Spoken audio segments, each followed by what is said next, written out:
রক্তদান জীবনদান এই সত্যকে সামনে রেখে রাজ্য জুড়ে প্রতিনিয়ত চলছে রক্তদান শিবির। এরই অঙ্গ হিসাবে উত্তর জেলার যুব রাজনগর ব্লকের উদ্যোগে রক্তদান শিবির অনুষ্ঠিত হয় মঙ্গলবার। এদিনে রক্তদান শিবিরের উদ্বোধন করেন যুব রাজনগর পঞ্চায়েত সমিতির চেয়ারপারসন অপর্ণা সিনহা দেবনাথ।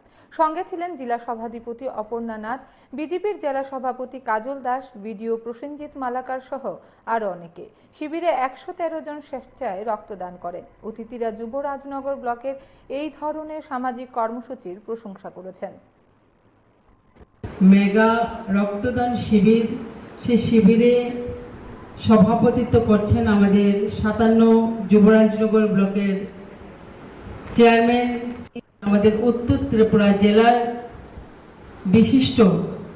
দিতে পারবেন না রক্ত, কিন্তু সবাই দিতে পারেন না, কিন্তু রক্ত দেবার মতো যারা কি আছে, এলিজিবল আছে, যারা দিতে পারছেন, তাদের কিন্তু গর্ব করার বিষয় যে আমার রক্ত দিয়ে আরেকটা মুমূর্ষু রোগীর প্রাণ বাঁচছে।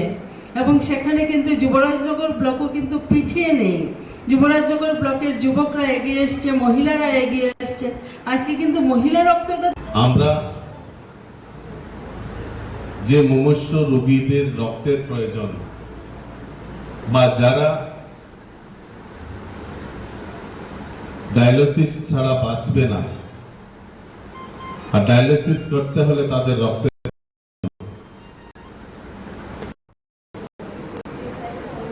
যুবরাজনগর আরডি ব্লকের অন্তর্গত সংস্থা এবং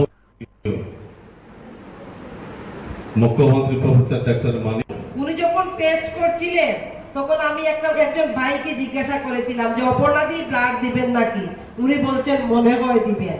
অর্থাৎ উনি নিজের ইচ্ছাতে উনি দেখিয়ে দিয়েছে